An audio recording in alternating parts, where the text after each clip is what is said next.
SIR ಪ್ರಕ್ರಿಯೆಗಳ ಬಗ್ಗೆ ಪ್ರಿಯಾಂಕ್ ಖರ್ಗೆ ಅವರು ಇವತ್ತು ಪ್ರತಿಕ್ರಿಯೆಯನ್ನ ಕೊಟ್ಟಿದ್ದಾರೆ. ನಾವು ಕೇಳ್ತಿರುವಂತಹ ಪ್ರಶ್ನೆಗಳಿಗೆ ಈವರೆಗೂ ಇವರು ಉತ್ತರಿಸಿಲ್ಲ. ಎಸ್ಐಆರ್ ವಿಚಾರವಾಗಿ ಪ್ರಿಯಾಂಕ್ ಖರ್ಗೆ ಅವರು ಇವತ್ತು ಮಾತನಾಡ್ತಾ ಹೋದರು.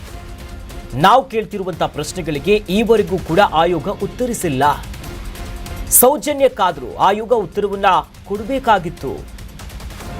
ನಾವು ಕೇಳ್ತಿರುವಂತಹ ಪ್ರಶ್ನೆ ಸಂವಿಧಾನಕ ಬದ್ಧವಾಗಿಯೇ ಇದೆ. ಅದು 12 ಪ್ರಶ್ನೆಗಳಿಗೆ ಉತ್ತರಿಸಿದ್ರೆ ನಮ್ಮ ಅಭ್ಯಂತರ ಏನೇನೂ ಇಲ್ಲ. ಎಸ್ಐಆರ್ ಪ್ರಕ್ರಿಯೆಯಲ್ಲಿ ಪಾರದರ್ಶಕತೆ ಇರಬೇಕು. ಇದಿದ್ರೆ ಮಾತ್ರ ಸಾಧ್ಯ. ಅರ್ಹರನ್ನ ಅನರ್ಹರನ್ನಾಗಿ ಮಾಡಬೇಡಿ ಅಂತ ನಾವು ಹೇಳಿದ್ದೇವೆ. ಕಾನೂನಾತ್ಮಕವಾಗಿ ನಾವಿದನ್ನ ನೋಡ್ತೇವೆ ಅಂತ ಗೃಹ ಸಚಿವರು ಇವತ್ತು ಹೇಳಿದ್ದಾರೆ. ಇವತ್ತು ಬೆಂಗಳೂರಿನಲ್ಲಿ ಮಾತನಾಡ್ತಾ ಎಸ್ಐಆರ್ ಪ್ರಕ್ರಿಯೆ ಇವತ್ತಿಂದ ಏನು ಚಾಲನೆ ಸಿಕ್ಕಿದೆ, ಒಂದಿಷ್ಟು ಪ್ರಶ್ನೆಗಳನ್ನ ಆಯೋಗಕ್ಕೆ ಹಿಂದೆ ಕೇಳುವ ಒಂದಿಷ್ಟು ಸಾಹಸಗಳನ್ನ ಮಾಡಿದ್ರು. ಆದರೆ ನಮ್ಗೆ ಯಾವುದೇ ರೀತಿಯಾದಂಥ ಅಧಿಕೃತ ಉತ್ತರಗಳು ಚುನಾವಣಾ ಆಯೋಗದಿಂದ ಬಂದಿಲ್ಲ. ಸೌಜನ್ಯಕ್ಕಾದರೂ ಕೂಡ ಆಯೋಗ ಉತ್ತರವನ್ನ ಕೊಡಬೇಕಾಗಿತ್ತು. ನಾವು ಕೇಳುವಂಥ ಪ್ರಶ್ನೆ ಯಾವುದೋ ನಿಯಮ ಬಾಹಿರ ಅಲ್ಲ, ಸಂವಿಧಾನಬದ್ಧವಾಗಿಯೇ ನಾವು ಅವ್ರಿಗೆ ಕೇಳ್ತಿದ್ದೀವಿ. ಅವ್ರ ಉತ್ತರ ಕೊಡ್ಬೋದಿತ್ತಲ್ಲ. ಈ ಪ್ರಕ್ರಿಯೆಗಳಲ್ಲಿ ಪಾರದರ್ಶಕತೆ ಬೇಕಾಗುತ್ತೆ. ಯಾರು ಅರ್ಹರು ಯಾರು ಅನರ್ಹರು ನೀವೇನು ಮಾಡ್ತೀರಾ ನೋಡ್ಕೊಂಡು ಮಾಡಬೇಕಾಗುತ್ತೆ. ನಿಮ್ಮೆಲ್ಲ ನಡೆಯೂ ಕೂಡ ಕಾನೂನಾತ್ಮಕವಾಗಿ ಇರಬೇಕು. ನಾವು ನೋಡ್ತೀವಿ ನೀವೇನು ಮಾಡ್ತೀರಿ ಅಂತ ಗೃಹ ಸಚಿವರು ಇದಕ್ಕೆ ಸಂಬಂಧಪಟ್ಟಂತೆ ಇವತ್ತು ಹೇಳಿಕೆ ಕೊಟ್ಟಿದ್ದಾರೆ. ಆತಂಕ ಎಲ್ಲಿದೆ ಇವರೇ? ಅವರಿಗೆ ನಾನು ಅದೇ ಹೇಳೋದಿವ್ರೆ, ಸಾಮಾನ್ಯ ಪ್ರಜ್ಞೆ ಇದ್ದು ಮಾತಾಡಿದ್ರೆ ನಾವು ಮಾತಾಡ್ಬೋದು. ಉಡಾಫೆಯಾಗಿ ಮಾತಾಡಿದ್ರೆ ಏನು ಉತ್ತರ ಕೊಡ್ಬೋದು? ನಾವು ಎಸ್ಐಆರ್ ವಿರುದ್ಧ ಇದ್ದೀವಿ ಅಂತ ಹೇಳಿದೀವ? ಯಾರ್ದು ಜವಾಬ್ದಾರಿ ಒಂದು ಒಳ್ಳೆ ಉತ್ತಮವಾದಂಥ ಆರೋಗ್ಯವಾದಂಥ ಮತದಾರರ ಪಟ್ಟಿ ಸೃಷ್ಟಿ ಮಾಡೋದು? ಎಲೆಕ್ಷನ್ ಕಮಿಷನ್ದು. ನಾವೇನು ಹೇಳ್ತಾ ಇದ್ದೀವಿ, ಎಲ್ಲರಿಗೂ ಇನ್ಕ್ಲೂಡ್ ಮಾಡಿ ಯಾರು ಅರ್ಹರಿದ್ದಾರೆ ಅಂತ. ಬೆಂಗಾಲ್ನಲ್ಲಿ, ಬಿಹಾರ್ನಲ್ಲಿ, ತಮಿಳುನಾಡಿನಲ್ಲಿ, ಕೇರಳನಲ್ಲಿ ಸಾಕಷ್ಟು ಗೊಂದಲ ಸೃಷ್ಟಿಯಾಗಿದೆ ನಾಗರಿಕರಲ್ಲಿ. ಹಾಗಾಗಬಾರ್ದು ಅಂತ ಕೇಳೋದು ತಪ್ಪ? ನಾನು ಹೇಳ್ತಾ ಇದ್ದೀರಲ್ಲ, 12 ಪ್ರಶ್ನೆಗಳಲ್ಲಿ ಯಾವ ಪ್ರಶ್ನೆ ಇಲ್ಲಾಜಿಕಲ್ ಇದೆ, ಅನ್ಕಾನ್ಸ್ಟಿಟ್ಯೂಷನಲ್ ಇದೆ, ಇಲ್ಲಿಗಲ್ ಇದೆ ಹೇಳಿಬಿಡ್ಲಿ. ನಮಗೆ ನಾವು ತಯಾರಿದ್ದೀವಿ. ಏನು ಇವರೊಬ್ಬರಿಗೆ ಗೊತ್ತಾ ಕಾನೂನು? ಇವರೊಬ್ಬರಿಗೆ ಗೊತ್ತಾ ಸಂವಿಧಾನ? ಆಮೇಲೆ ನಮಗೇನಾದರೂ ಅನುಮಾನ ಇದ್ದರೆ ನಾವು ಎಲೆಕ್ಷನ್ ಕಮಿಷನ್ಗೆ ಕೇಳಬಾರ್ದಾ? ಏನು BJP ಕಚೇರಿಗೆ ಹೋಗಿ ಕೊಡಬೇಕಾ ನಾವು ಲೆಟರ್ಗಳು? ಯಾರು ಮಾಡ್ತಾ ಇದ್ದಾರೆ, ಯಾರು ಜವಾಬ್ದಾರಿ ಇದ್ದಾರೆ ಅವ್ರ ಹತ್ರ ನಾವು ಕೊಟ್ಟಿದ್ದೀವಿ. ಉತ್ತರ ಕೊಡೋದು ಅವರು. ECಗೆ ಪ್ರಶ್ನೆ ಕೇಳಿದ್ರು BJP ಅವರು ಉತ್ತರ ಕೊಡ್ತಾರೆ. RSSಗೆ ಪ್ರಶ್ನೆ ಕೇಳಿದ್ರು BJP ಉತ್ತರ ಕೊಡ್ತಾರೆ. ಅವ್ರ ಪಕ್ಷದ ಬಗ್ಗೆ ಬಿಟ್ಟರೆ ಇನ್ನೆಲ್ಲದ ಬಗ್ಗೆ ಅವರೇ ಉತ್ತರ ಕೊಡ್ತಾರಲ್ಲ. RSS ಬಗ್ಗೆ ನಾನು ಏನು ಕೂಡ ಸೃಷ್ಟಿ ಮಾಡಿಲ್ಲ.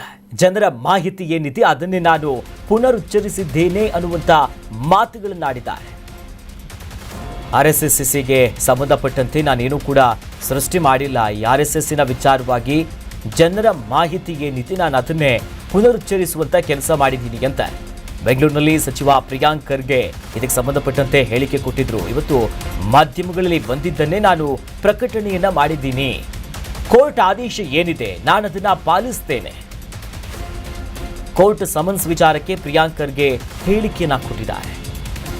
ನೋಡಿ, ಹಿಂದೆ ವಿವಾದಾತ್ಮಕ ರೀತಿಯಲ್ಲಿ ಹೇಳಿಕೆ ಕೊಟ್ಟಿದ್ರು. ಒಂದಿಷ್ಟು ಮನಹಾನಿ ಸಂಬಂಧಪಟ್ಟಂತೆ RSS ವಿಚಾರವಾಗಿ ಏನು ಮಾತನಾಡಿದ್ರು ಅದೇ ವಿಚಾರವಾಗಿ ಇವತ್ತು ಮತ್ತೆ ಮಾತನಾಡ್ತಾ ಹೋದ್ರು. ಜೊತೆಲಿ ಯಾಕಂತಂದ್ರೆ ಪ್ರಕರಣ ಕೂಡ ದಾಖಲಾಗಿದೆ, ಕೋರ್ಟ್ ಕೂಡ ಸಮನ್ಸ್ ಅನ್ನು ಜಾರಿ ಮಾಡಿದೆ. ಹಾಗಾಗಿ ನಾನೇನೋ ಇಲ್ಲದೆ ಇರೋದನ್ನೆಲ್ಲ ಸೃಷ್ಟಿ ಮಾಡೋಕ್ಕೆ ಹೋಗಿಲ್ಲ. ಜನರ ಮಾಹಿತಿ ಏನಿದೆ ನಾನು ಅದನ್ನು ಮಾತನಾಡೋ ಕೆಲಸ ಮಾಡಿದ್ದೀನಿ. ಮಾಧ್ಯಮಗಳಲ್ಲಿ ಏನು ಬಂದಿದೆ ಅದೇ ವಿಚಾರವನ್ನು ನಾನು ಮುಂದೆ ಇಟ್ಕೊಂಡು ಮಾತನಾಡಿರೋದು. ಹಾಗಾಗಿ ಏನು ನನಗೆ ಕೋರ್ಟಿಂದ ಆದೇಶಗಳು ಬಂದಿದೆ ನಾನು ಅದನ್ನು ಫಾಲೋ ಮಾಡ್ತೀನಿ, ನಾನು ಅದನ್ನು ಪಾಲನೆ ಮಾಡೇ ಮಾಡ್ತೀನಿ. ಹಾಗಾಗಿ ಈ RSSಗೆ ಸಂಬಂಧಪಟ್ಟಂತೆ ಪ್ರಿಯಾಂಕ್ ಖರ್ಗೆ ಅವರ ಮಾತುಗಳು ಏನಿತ್ತು ಹಿಂದೆ ಅದೇ ವಿಚಾರವಾಗಿ ಇವತ್ತು ಕೂಡ ರಿಯಾಕ್ಟ್ ಮಾಡಿದ್ದಾರೆ.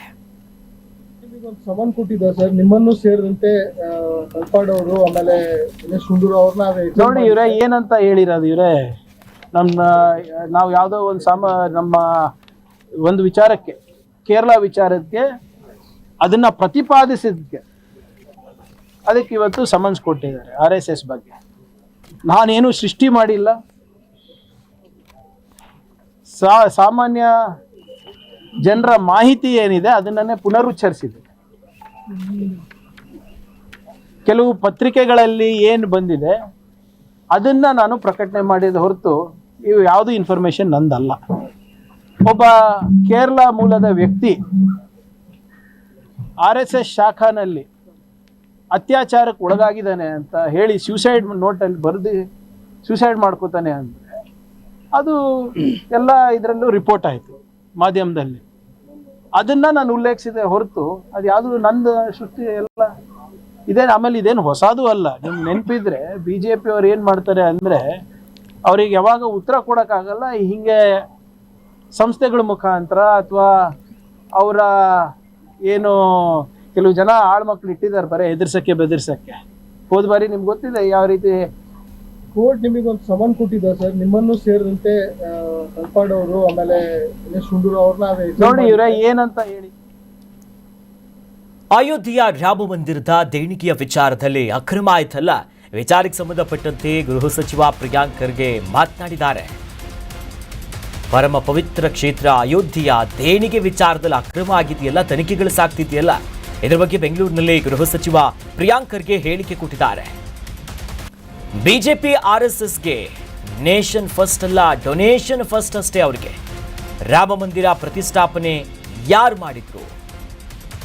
ಪ್ರಾಣ ಪ್ರತಿಷ್ಠಾಪನೆ ಮಾಡಿದ್ದು ಮೋದಿಯವರಲ್ವಾ? ಅವರೇ ಹೋಗಿ ಪೂಜೆ ಮಾಡಿದ್ದು. ಇನಾಗ್ರೇಷನ್ ಯಾರು ಮಾಡಿದ್ದು? ಮೋದಿಯವರಲ್ವಾ ಅಂತ ಮತ್ತೆ ಮತ್ತೆ ಕೇಳಿದ್ದಾರೆ. ಸಮಿತಿ ರಚನೆ ಮಾಡಿದ್ದು ಮೋದಿಯವರಲ್ವಾ? ಅವ್ರಿಗೆ ಸಂಬಂಧನೇ ಇಲ್ವಾ ಹಾಗಾದ್ರೆ ಇದಕ್ಕೆ? ಮತ್ತೆ ಈ ದೇಣಿಗೆ ಇಷ್ಟು ದೊಡ್ಡ ಹಗರಣ ಆಗಿದೆ ಅಂದ್ರೆ ಇದರ ಜವಾಬ್ದಾರಿ ಅಥವಾ ಹೊಣೆಯನ್ನು ಯಾರು ಹೊತ್ತಾರೆ?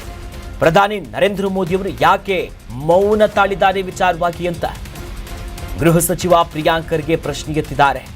ಒಂದು ಕಡೆ ಅಯೋಧ್ಯೆಯ ಕ್ಷೇತ್ರದಲ್ಲಿ ದೇಣಿಗೆ ಹಣದಲ್ಲಿ ಆಗಿರುವಂತಹ ಅಕ್ರಮ ಅವ್ಯವಹಾರ, SIT ಕೂಡ ಒಂದೊಂದು ವಿಚಾರಗಳನ್ನ ಬಯಲಿಗೆ ತರ್ತಾ ಇದೆ. ಈಗ ಇದೇ ವಿಚಾರವಾಗಿ ಮಾತನಾಡ್ತಾ RSS ಮತ್ತು BJP ಅವರು ನೇಷನ್ ಫಸ್ಟ್ ಅನ್ನೋದಾಗಿ ಹೇಳ್ತಾರೆ, ರಾಷ್ಟ್ರೀಯತಾವಾದಿ ಅಂತ.